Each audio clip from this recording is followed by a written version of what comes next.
Good.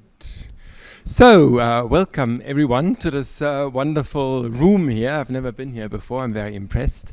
Thanks a lot for attending. I can tell you, knowing a little bit about the book that Aaron is going to present, that you're going to be in for a treat. You're going to have a great time. So the book that Aaron is going to present is entitled, you have it behind us, Client States and Rogues, Why Great Powers Intervene in Revolutionary Civil Wars. And I mean, the two of us are supposed to discuss it later on, so I shouldn't say too much about it. But it really is an intriguing book, lots and lots of different dimensions, lots and lots of different aspects to it. Aaron is going to tell us something about it for about 30 or 40 minutes. And then we want to do this as interactive as possible. So we're going to, the two of us are going to make a few remarks, and then obviously we're going to invite you as the audience.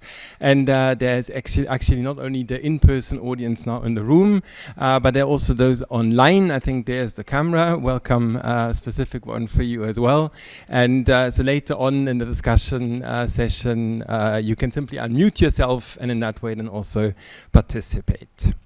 Since this is a home match, so to say, for Aaron, I probably don't have to introduce her to you in a lot of depth.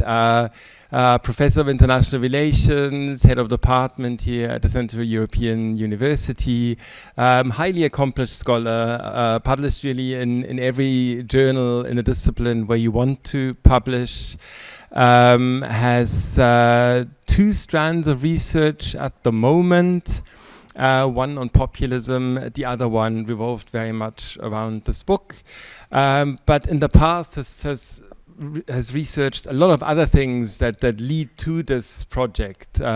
So nationalism, for instance, great power politics, all kinds of things. So in that way, I think there's a lot of things that come together in that book. And yeah, so then without any further ado, I'm gonna hand over to you, Aaron, and give you the word.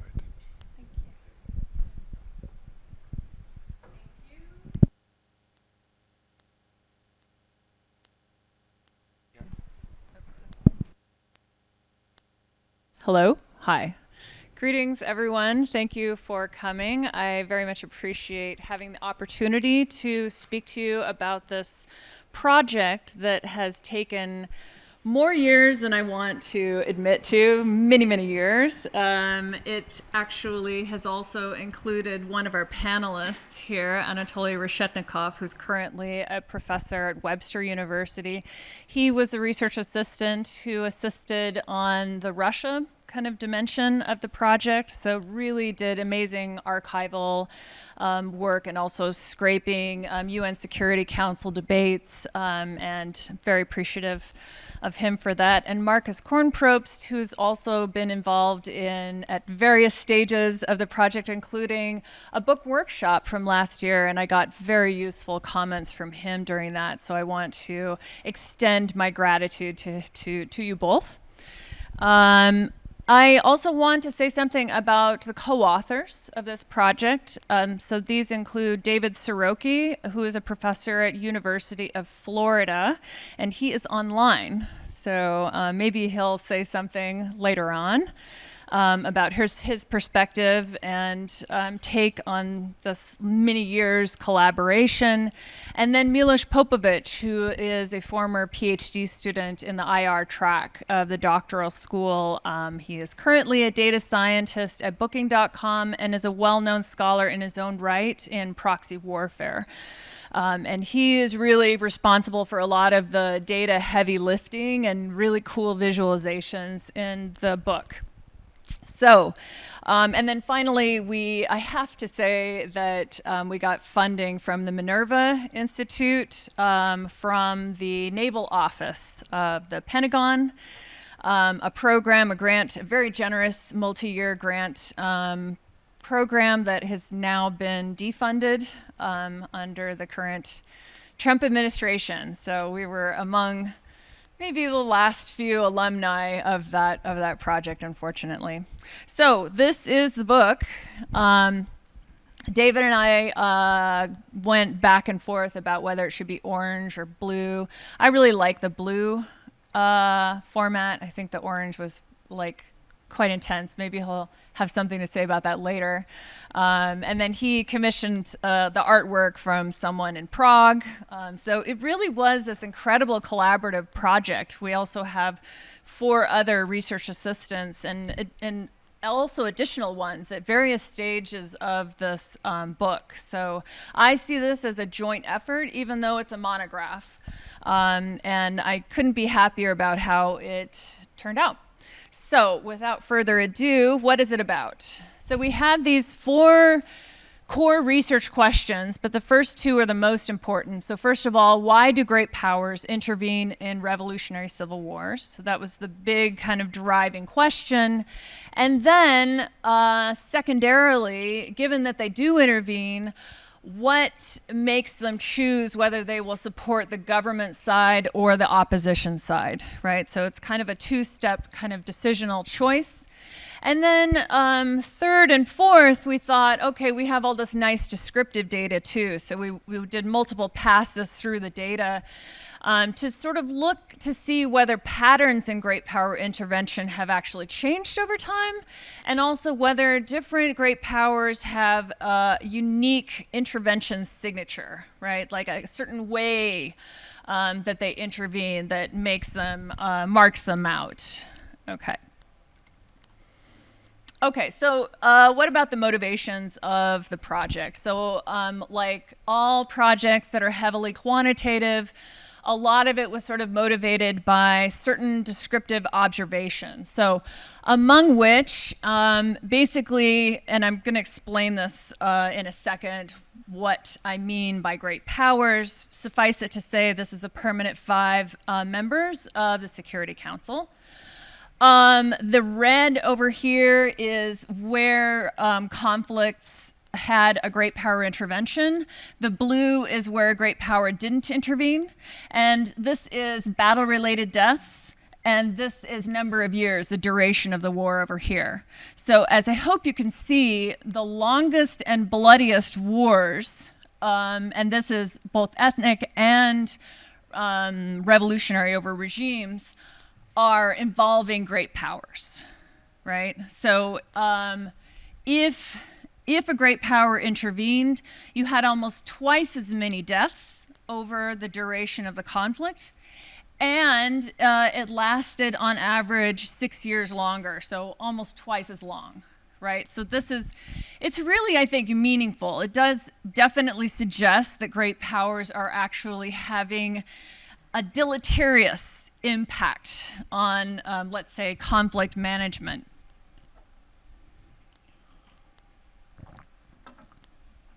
All right. And this will give you a little bit of a clue about how old this book is, how long it's been under, that we've been thinking about it. A lot of the motivation also was motivated by certain puzzles presented by the Arab Spring. So here you had similar conflicts that were emerging, anti-regime conflicts that were taking place in countries in the Middle East. And yet, if you just look at the US alone, it's kind of all over the place, right? So you have human rights abuses, you have pro-democracy movements, and yet the US is intervening on the side of the government in Egypt and Tunisia, on the side of the rebels in Libya. They're engaging in a symmetrical proxy conflict in Syria, and then these 2 other conflicts had no great power intervention by the US. And so that kind of made us think, okay, what's really happening? Like, what's really kind of driving some of these choices, given that it's a similar intervention decision moment? So what do we mean by great powers? This comes up a lot. So again, it's a permanent 5 members of the UN Security Council. Why do we look at them? So a few different reasons. First of all, they have de facto institutional authority in the UN Charter, as having, veto powers in the UN Security Council and permanent membership in the UN Security Council. I should say it's actually Articles 24 and 27 that gives the Security Council the explicit mandate to maintain peace and security around the world. Right, so they have the kind of normative and institutional authority to engage in these types of conflicts, right? As we see also later with the doctrine on responsibility to protect, goes through the UN Security Council. Also, these 5 powers over the course of the post-World War II period were among the 7 biggest global arms producers with the largest military. Today, the U.S. makes up 43% of global arms trade, so that's closing in on half, right? So that's, I think, gives you a sense of the scale of how much the UN or the U.S. is really dominating these types of interventions. Okay, and as a consequence of these two things, there's this expectation that great powers will protect their allies and clients because failure to do so undermines their status, prestige, and legitimacy. Okay. All right, so a little bit about what we're looking at specifically. You can think about conflicts as a sort of a Venn diagram with civil conflicts being the kind of superset here. And then the traditional sort of the way that, for example, the UCDP defines conflicts and classifies conflicts. You have territorial conflicts. Very often these are ethnic conflicts, not only, but they tend to be concentrated in the territorial conflicts. And then you had regime conflicts, which are basically conflicts over the shape of state institutions, right? And among those, there's this kind of, there's this sort of hatch, this double hatch part, which is sort of marking off these regime conflicts where you also have a great powers intervening. So this is specifically what we're focused on in the book.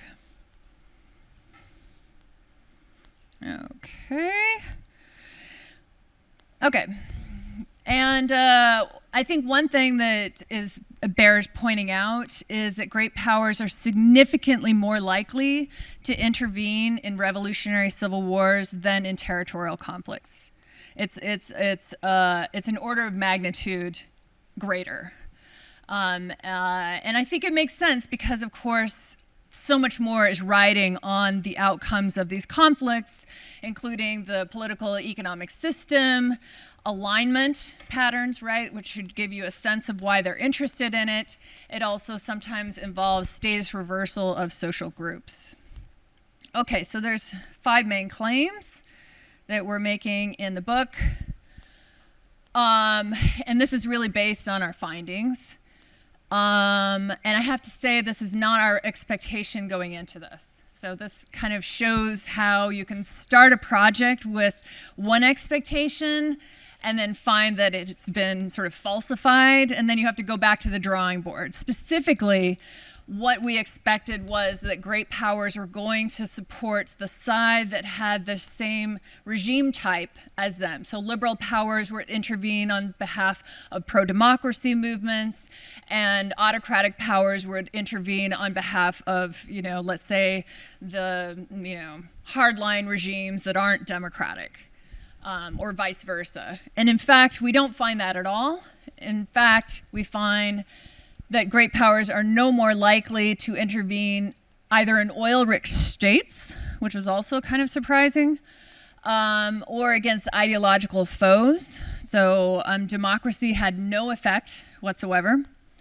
And using sort of data from, I think, Human Rights Watch and Amnesty International, we found that it made no difference whether or not the government was engaged in significant human rights abuses. There was no more likely, great powers are no more likely to intervene against them if they were human rights abusers than when they're not. So those were the negative findings. Instead, what we found is, and this is where we kind of introduce this word, it's been written about in the literature, Great powers mostly respect one another's security hierarchies, which represent intervention constraints. So what do we mean by security hierarchies? Basically, these are states that have defense treaties with the great power, and there are also arms clients, right? So if the conflict state had imported significant arms from one of the great powers or not. And essentially what we end up finding is whether they intervened was dependent on whether they imported significant arms from the great power 5 years prior to the outbreak of the conflict. So this suggests that there's a significant amount of predictability in great power interventions. And we also did some textual analysis and found that intervening involved a use of sort of human rights violations frame, and not intervening, they used much more of a civil war, kind of blameless sides, much more neutral type of language. So that essentially these languages mapped onto their intervention choices. Okay.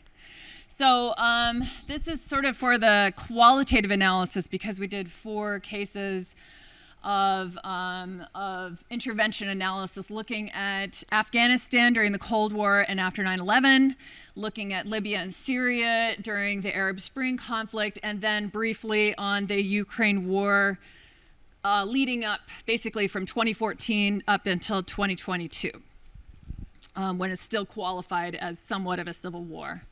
Right, so essentially we're drawing here from this famous sociologist Irving Goffman, who wrote some fantastic books. One of them is The Presentation of Self, a very famous book about how essentially we're all acting in our daily lives, right? We're all kind of performing a role. And so this famous kind of role theory that you hear about in international relations, a lot of this comes from his dramaturgical theory of, really social interaction, right? And role theorists in IR took some of these insights and elevated it to the level of, IR theory. So essentially, there's this thinking that there's a backstage and a front stage, right? In the backstage, you're sort of planning the intervention, talking about the intervention, and then in the front stage, this is where you perform. And you also do these team performances. So you fight with your coalition partners in the background about what is this all about? How are we going to do this? Who's going to be in front? Who's going to be kind of followers or playing auxiliary roles? And then in the front stage, you act as a unified team, right? You don't see any of these conflicts between the powers. They're performing a united front in this intervention. Okay, and what we talk about here is the intervention background. This is basically intervention norms, security ties, so arms imports, and the great power role set. Right, and what we argue, what we show using process tracing and longitudinal analysis is a conflict event that's very salient, has to be interpreted through the context of these norms, role set, and so on. And this at the domestic level in the backstage is where there's some debate, role contestation, using frames. So how do we frame this conflict? Is this a blameless civil war? Is this a rival situation, or is this a kind of a rogue that has to be punished? And then this leads to the selection of the action script and role, which produces a policy on the front stage. And then this just goes through, again, sort of iteratively every time there's a new conflict event. You can see I have to push forward more quickly. All right. This is just one snapshot of arms deals drawing from the CIPRI data set. And I think it's important to kind of show you visually, this is just for 2010, how thinking about great power competition in terms of spheres of influence kind of includes more than it reveals. Why? Because there's no neat territorial demarcation where you have kind of like Russia's sphere of influence and the US sphere of influence. In fact, it's been said that the US sphere of influence is global. At that point, you know, what is, in fact, a sphere of influence if they're like perfectly overlapping? This is why we use the concept of security hierarchies, which are explicitly hierarchical, top-down things that breach over one another, right? And of course, where you find the most conflict is these areas where you have neighboring states that are arms clients of competing powers, right? And you can think of a whole bunch of examples of this. Okay, I won't go into this unless, you know, someone wants to get into the data, exactly how we did this, but it's basically 40 years of arms trades and 40 years of external intervention. Question is are the arms trades, the arms exports, is this the same as intervention? Good question. It's not really, right? So we, in fact, have two different data sets. We have the CIPRI arms transfers, which are mostly very large weapons systems. And then we also have another data set that codes for whether great powers intervene in a war, not just through weapons, but also through logistical support, through training, through the provision of bases, through financial support, and so on. Could include airstrikes, right? And this will give you a sense, based on this data set, all the different combinations of support that you get, right? And how common they are. And this is coded by great power. So the modal, I guess, combination is weapons, military support, training, and finance, right? So they go together. It's not just weapons.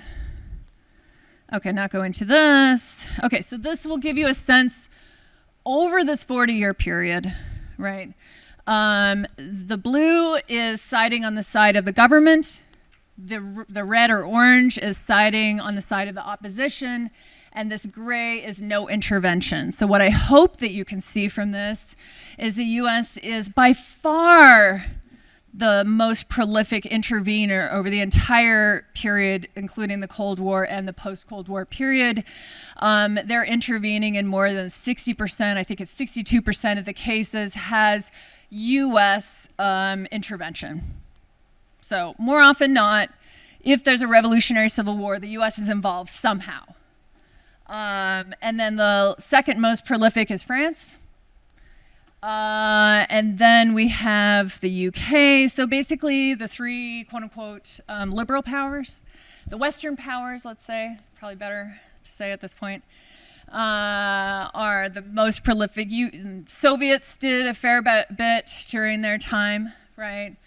But I think you should also be able to see that blue is much more common than red. They're mostly siding with the government, right? They're propping up governments, and specifically their arms clients. Okay, this is a descriptive analysis of different periods since World War II. So you can see how much more prevalent this blue defensive intervention has become over time. So from the 1950 to 1962, it's actually the least amount, I believe. Yeah, this is no intervention, okay? This is proxy war, and this is straight up offensive intervention when there's no rival power on the other side. And you can see this kind of defensive intervention is becoming more and more prevalent as a proportion of intervention choices, which sort of suggests the kind of consolidation of security hierarchies and the choice by rival powers not to intervene in one another's security hierarchies. In other words, offensive interventions toppling government, that's a lot less common than people might assume.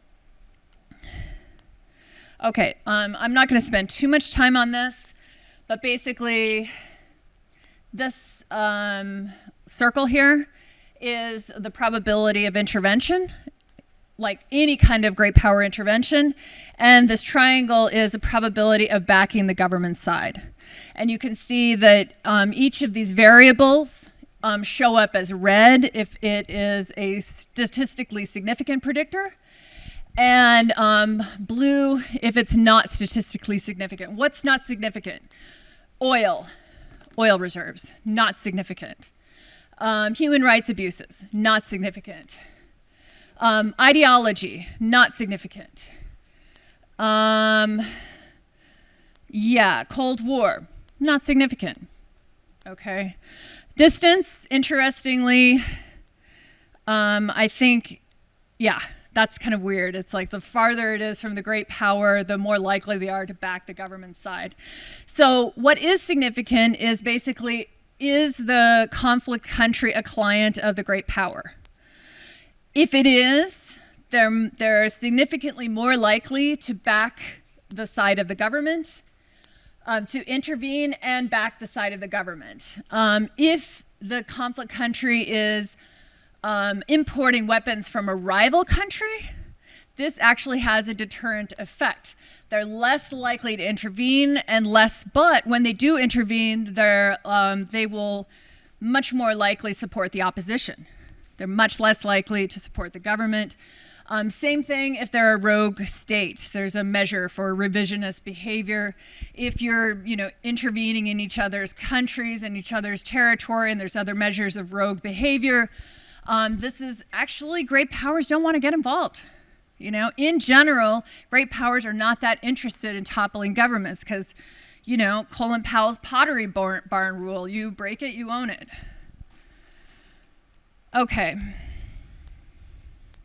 So this just should give you a sense. As the share of arms imports from a major power increases, this is taking 5 years prior to the conflict event, you get more and more and more likely to intervene, and significantly much more likely to support the government side.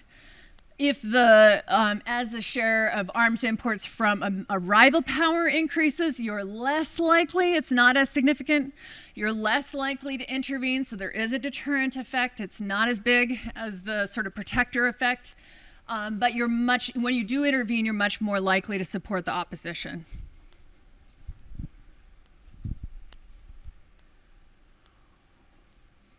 Question might come.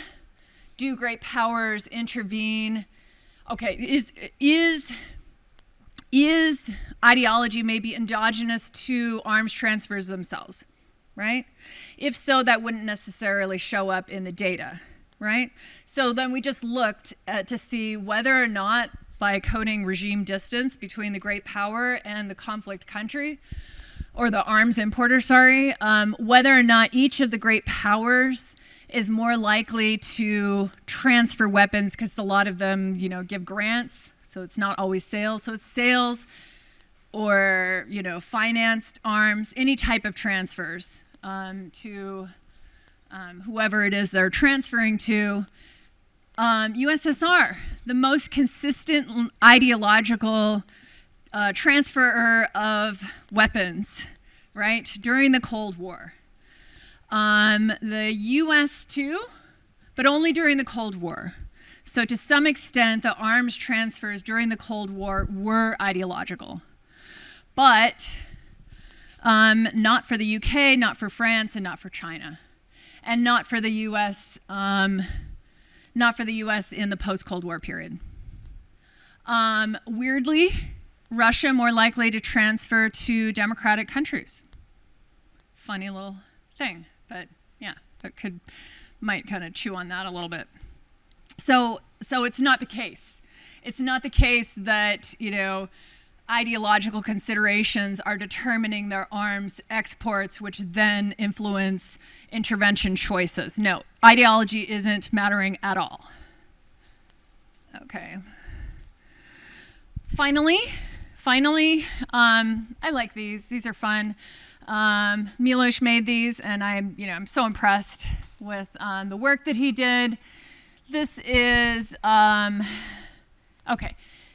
This is basically a textual scaling of UN Security Council statements by each of the great powers. Over time, over 2 dictionaries. So one dictionary is human rights violations, right? So basically, like up here, it's like persecution and women and victims and a lot of words about how, people are being repressed.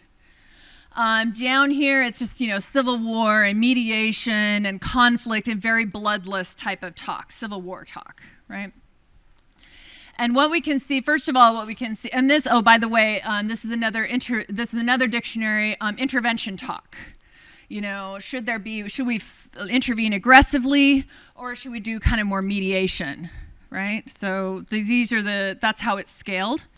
And you can see that China is always on the side of civil war kind of talk, like mediation, resolution, sovereignty, that kind of stuff.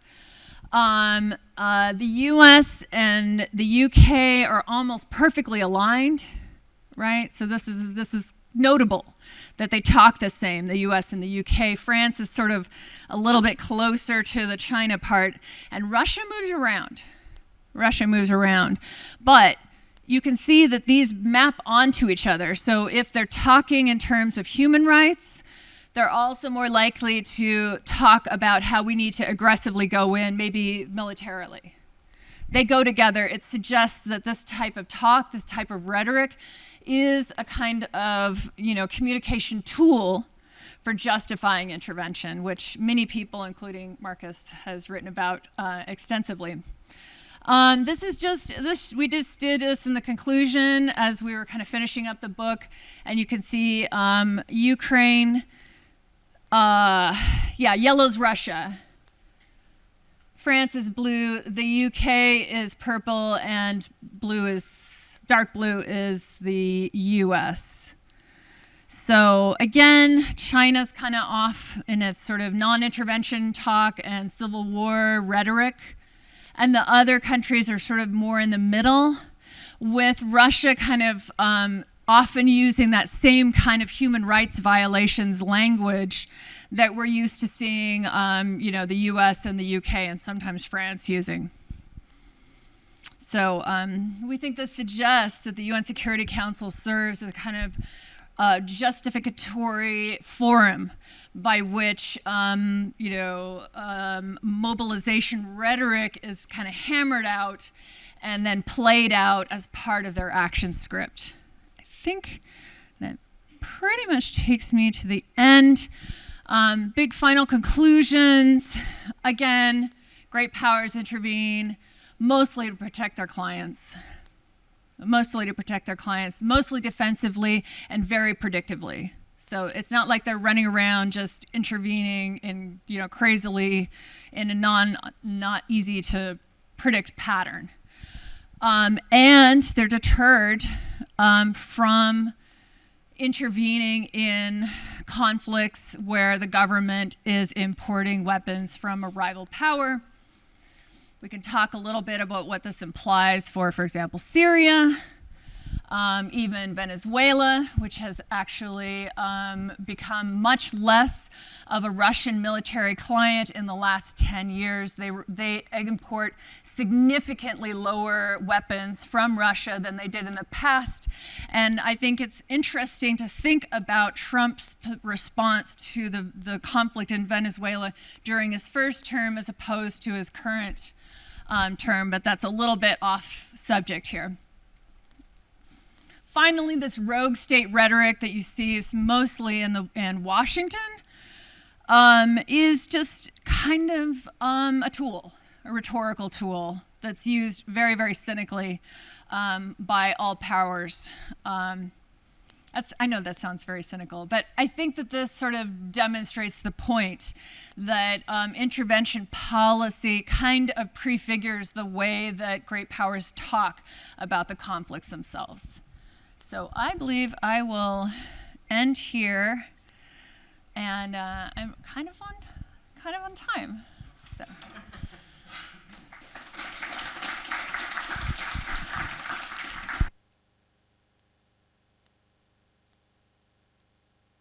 a lot. The two of us went down there because we wanted to see the slides as well.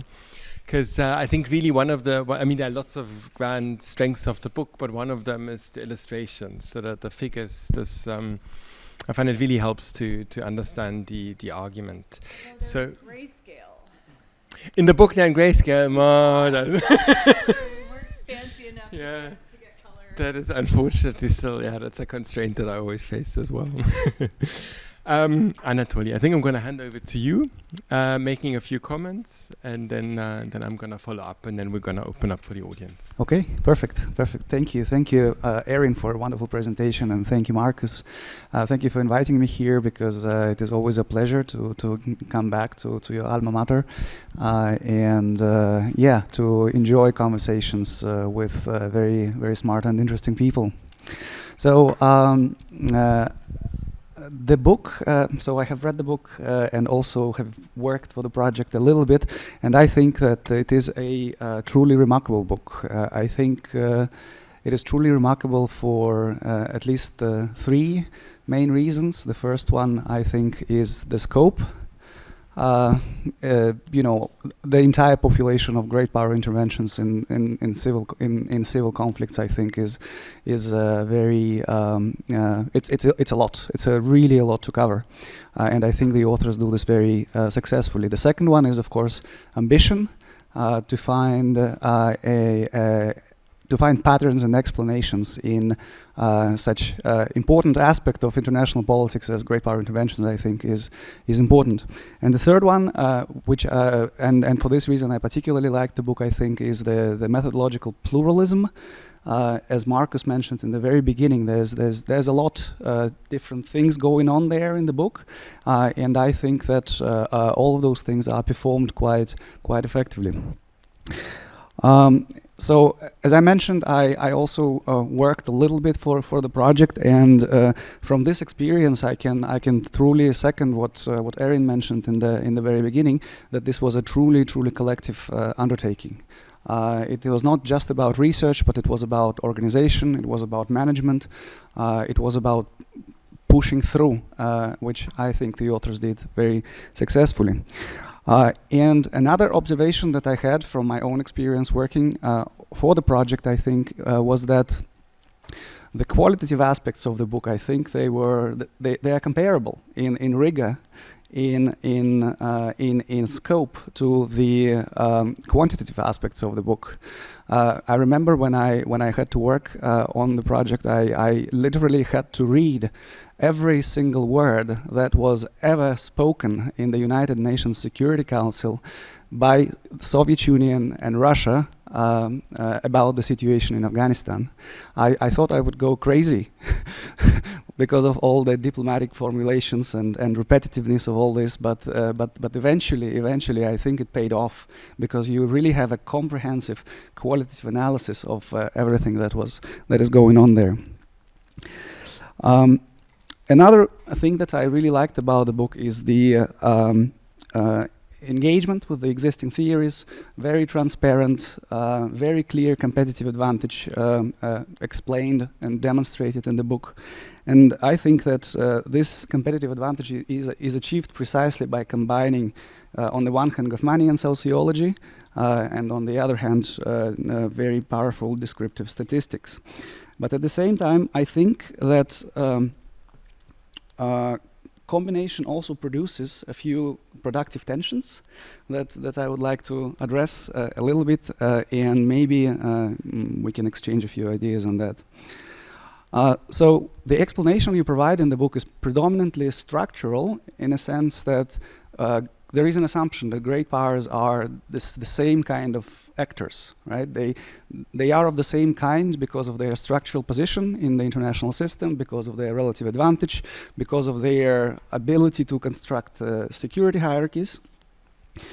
But on the other hand, you also talk about regimes, you also talk about humanitarian interventions, you also talk about R2P, and what I was wondering is, does regime actually matter? And by asking this, I mean, does it matter endogenously, not in relation to to their clients, not in relation to their rivals, but to great powers themselves. I will provide maybe two illustrations. So think about Russia's intervention in Ukraine. So when selecting from the intervention frames, did Putin have to negotiate those frames to the same extent as Carter, as Reagan, as Brezhnev? You demonstrate very clearly that Brezhnev did have to sort of negotiate those intervention frames, and certain parts of the government were they had different positions and opinions. But do you think it's the same for highly personalistic regimes like contemporary Russia? The second illustration is also related to what I know, right? So your theory predicts that Russia-Ukraine war will be difficult to contain and difficult to resolve because of the very diverse intervention frames. But did your theory predict the intervention to begin with? So the theory goes that great powers usually protect their clients. Great powers rarely intervene in rival hierarchies. When great powers intervene in rival hierarchies, they support the opposition. But in most cases, they support opposition by overt means, right? So by arms transfers, by finances, and so on. So, and when they go in, they are sort of pulled into the conflict, like you demonstrate in the example of Afghanistan, right? So there's a lot of hesitation, there's a lot of tension there, which doesn't seem to be the case for the Russian intervention in Ukraine. Do you expect that in the declassified files we will see that those negotiations and switching between different intervention frames and so on? Another point that I wanted to make is that your theory seems to be, it ends up being relatively complex and multi-layered. And at the same time, and you mentioned this in your presentation as well, you actually have a very sort of parsimonious, very strong predictor in the form of arms transfers. And in the book, you mentioned that this is not enough. We actually need to also concentrate on intervention frames, on debates, and so on. But do we? I wonder. And I will probably end here. And I think there was a lot of thank you. And I think there were a lot of comments. I'm going to hand over to you straight away to respond. Oh, yeah. Okay, yeah, smart. Okay, yes. So first of all, oh yes, right.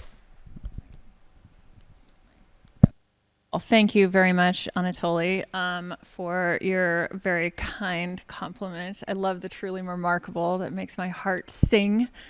And you were absolutely right. This book involved so many twists and turns. There were so many points at which I actually didn't know if it was going to finish because it took so long, and then started out with a completely different set of expectations than the data supported. So there were many points at which this whole endeavor could have absolutely collapsed.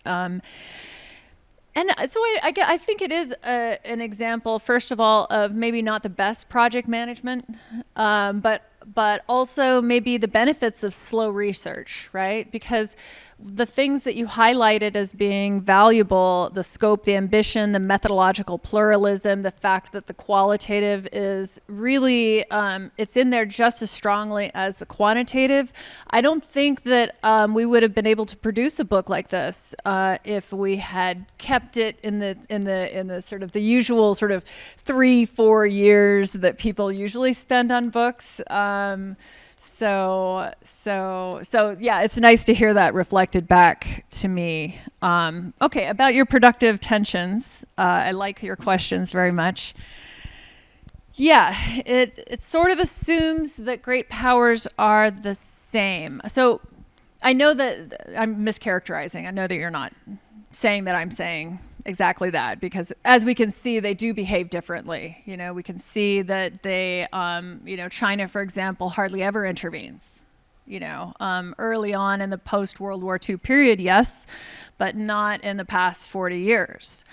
So clearly they're behaving differently, and yet there is this, as you put it, strong predictor of arms transfers that actually does give us a window into, it's maybe a kind of like a canary in the coal mine, sort of an early warning mechanism, sort of marking out those places where they're basically committing themselves to propping up governments. So I guess that's by way of saying that all great powers are not behaving similar. I sound like such a neorealist. They're not all behaving similarly, but there are responding in very predictable ways to certain types of commitments that they have made, right? So China doesn't transfer weapons nearly as much as the Western powers have, and they haven't intervened nearly as much, right? The fact that most interventions are like disproportionately defensive does suggest, all of these things suggest that there are certain rules of great power intervention that for the most part great powers observe. Not always, right? We can see that most of the time they're deterred by rival security presence, but sometimes not. And when they're not, they go for the opposite side. So that shows, deterrence doesn't always work either. So I guess with this, to me, probably it's fair to call me maybe or us kind of neoclassical realists, in the sense that there is this kind of overlay, which I think also includes norms. So there I sound a bit also constructivist, that are conditioning these choices strongly. And also that the system sort of demands this of great powers, and that you don't even necessarily can claim this kind of status unless you prop up your clients, and particularly your allies. So that gets to the sort of more micro level stuff that regimes, as you put it, right? And the fact that, for example, even among France, the UK, and the US, you have much more, like the UK probably has the most openly contested sort of, contestation over frames and over conflicts, in these open public debates in Westminster, right? You don't necessarily have that in the US. Very often these debates are happening behind the scenes in the executive branch, right? So that's already a difference between, the UK and the US. And then France, you have a very, very strong president, right? That kind of really has incredible amount of discretionary power in foreign affairs, right? So that's a lot of difference, and I absolutely agree that Putin, this is a personalistic regime, and probably we don't know. It was going to require more information than we have available to us. Is probably making these decisions, to a great degree, by himself and by maybe a few trusted advisors. And yet, as we can see with the Soviet Union, right, with the debates in the Brezhnev Politburo, you had a big conflict between, Andropov and Ustinov on one side and Kosygin on the other, right? So, and, we know this now because all of this information is available to us, right? And the debate was exactly identical to the kinds of debates that you have right now in the U.S. over whether or not the U.S. should intervene in Iran, right? It's about, should we do this? Is this something that is going to be a horrible quagmire, a disaster? That would be the kind of the skeptics. And then in the other side, there's all this talk about, we have a responsibility, we have to do this thing, this is on us to respond to, and our credibility as a great power is at stake. And so there are these similarities, but then there are also these differences, and I think that's why you really need to do that intensive qualitative analysis in each of these specific cases to show the complexity and to show that these things are not, exactly predetermined from the outset. I think on the Ukraine war, what's fascinating, if you look at the CIPRI data on this, is that Canada is the first non-Eastern power to send weapons to Ukraine all the way back in, I want to say 2013, 2014. And then some other Western powers get on board. So looking not just at the great powers, but all of the, the weapons, exporters to Ukraine. So, you can really see, the U.S. is a little bit Johnny-come-lately. They're like transferring weapons later than some of these other Western powers. And this also shows how a great power's security hierarchy, their allies, can pull the great powers actually into wars that they wouldn't necessarily have chosen on their own. And a very dramatic illustration of that is, the case of Libya, because Obama did not want to intervene in Libya, as we know. This is mostly a Sarkozy thing, back when he had all these plans about Euromed, and how, France was going to be like this major sort of like regional hegemon there, and it was going to lead the way, and they had a government waiting in the wings. And then in the end, the Obama administration is like, well, we can't just let them go ahead and us not go along with them. We'll look weak. So we have to also do this thing, right? So yeah, I think there is this element of, being pulled into conflicts for sure, but it can also happen in the sort of the Putin way. I think it's probably safe to say that there's both variation and certain kind of commonalities. I don't know I think I hit most of your points. Then I can abuse my position as a chair of this panel to ask questions as well. But in the interest of time, I'll be quite short because I'm sure you also wanna ask things. So one usually evaluates a book, say, about theory, methodology, and empirics, so empirical insights. And on all three dimensions, the book does really extraordinarily well. And it really, really shows that you've done a lot of research about that. Three people with different sets of expertise, talent, skills, and everything came together. And I think without that, you couldn't do a book like that. There's really no way. A book has a lot of strengths. For me, similarly to Anatoly, I'm just really impressed by very different lines of research, So in your answer now, you said so neoclassical, then I sound, or neo-realist, and I sound like a constructivist. That's exactly what the book is, and that's great. That's really fantastic. It's very rare, something like that, and I think that's great. So it's very eclectic. It is driven by questions, by very interesting questions, by the way, and I think that is a great strength. It debunks a lot of myths, which I also want to emphasize. I think that's also a great strength. Yeah. So there are gazillions of conspiracy theories out there that every intervention happens because of oil, for instance. Yeah, and there's very clear evidence that it's not like that. Yeah. There's very clear evidence that it's not just all about ideology. That it's and about all kinds of other things that are usually thrown into this explanations of intervention.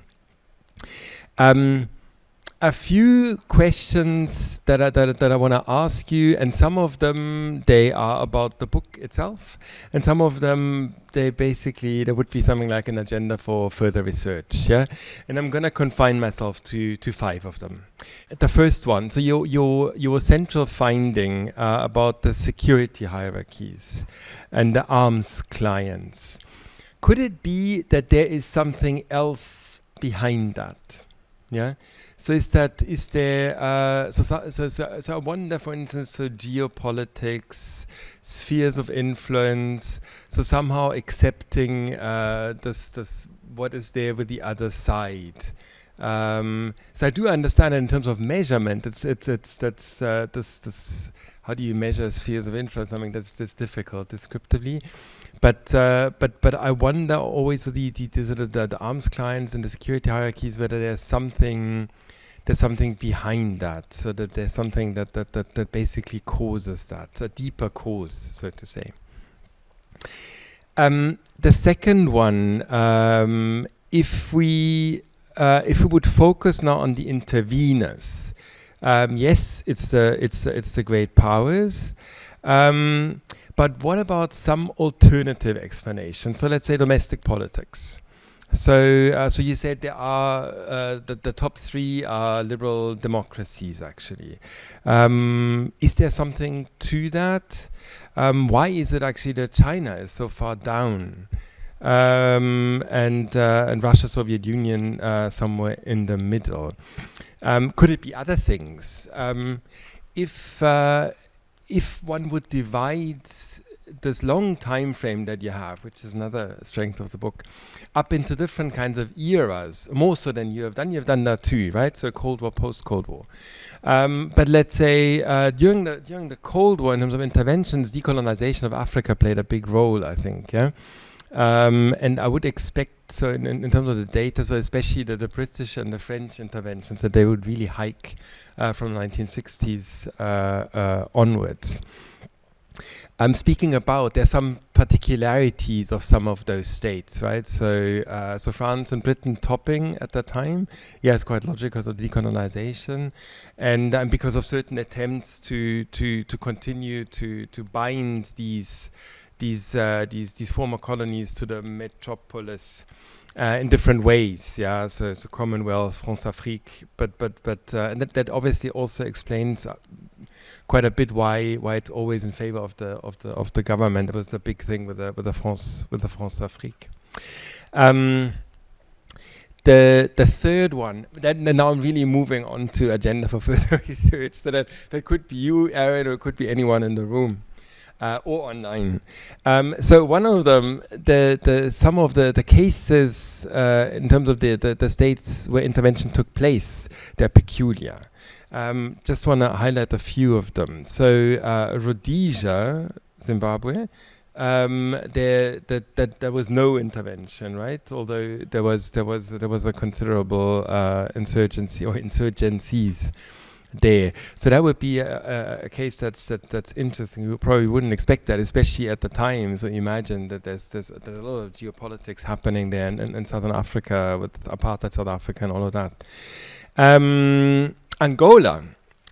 So we actually have all three of them. So it's the US, it's the Soviet Union, and it's China. That was very rare, right? And Cuba was there too, but they weren't a great power. Yeah. Another one of those funny cases, Ethiopia and Somalia. Yeah. So where the great powers, they switch around. Yeah. So those cases, they I don't want to suggest at all that they contradict what you say. They don't. Yeah. But there are cases that remain puzzling. That's singular cases that remain puzzling. More on an agenda for further research.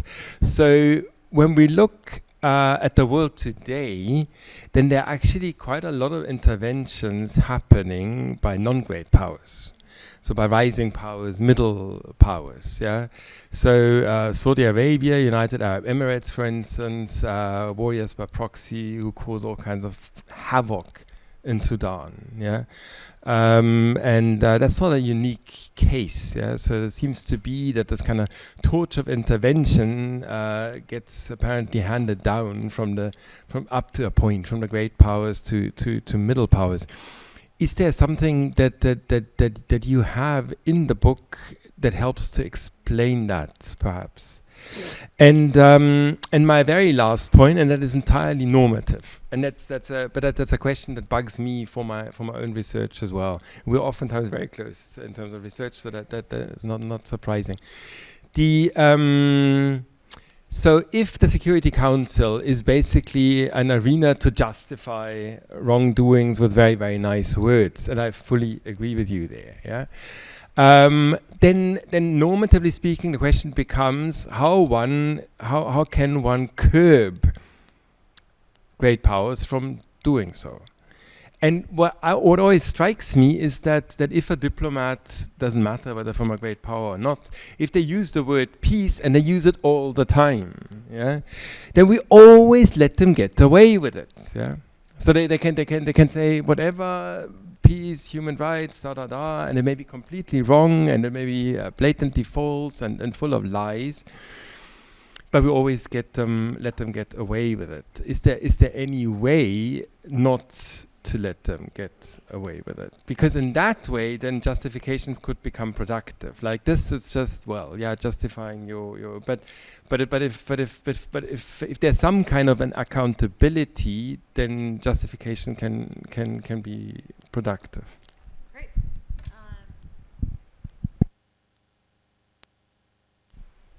Hello? Yeah, okay. Excellent points. I'm going to try to make this brief so that we can get some comments in as well. These are great questions, very provocative.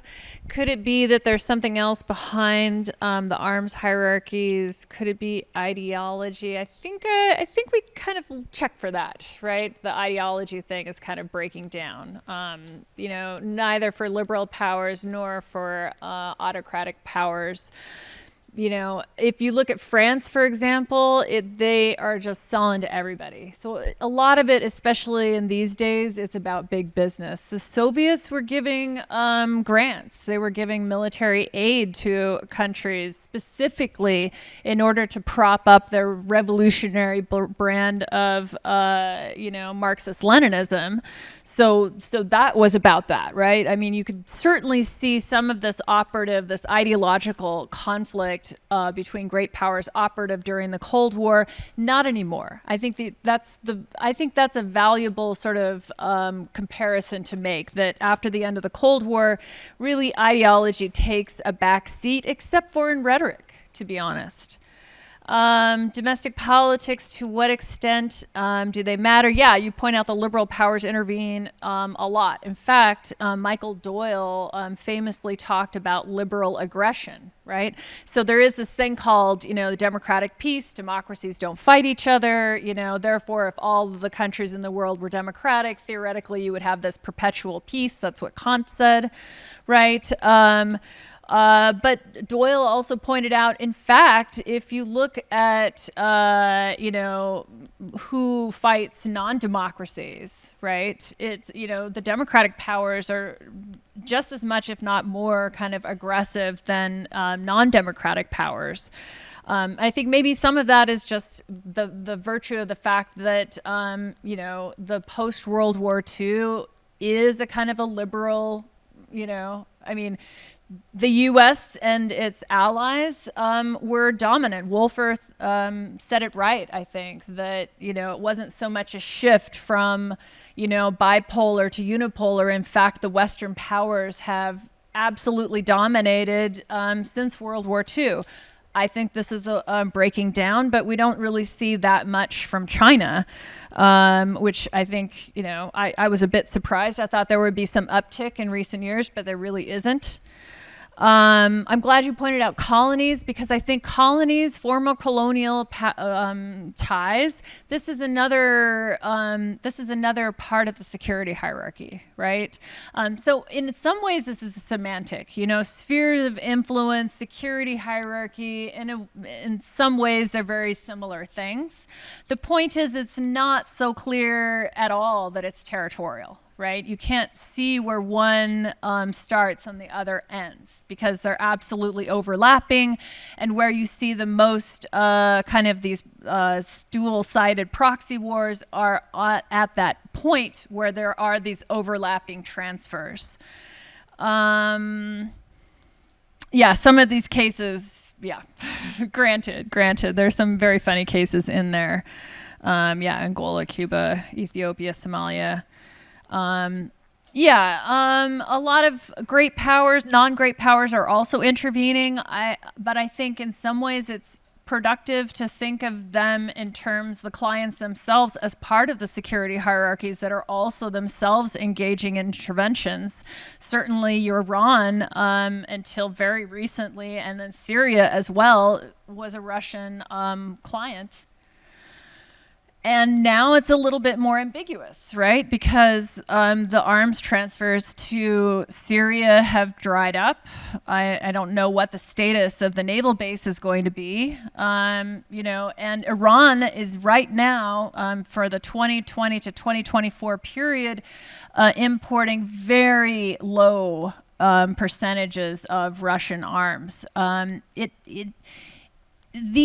It's important to look at this because it tells you where these great powers are likely to go. This is the main point of the book. And so so to ask this question about, you know, what about domestic politics and what can people do? I think this shows how important it is for domestic publics to get involved in the politics of arms sales and arms transfers, right? Because basically every time these arms transfers are taking place, they're essentially making a commitment to that government that should they get into any sort of problem or trouble down the road, they're going to come in and save the day, so to speak. So I think the point is maybe to stop the intervention a step earlier with the arms transfers themselves.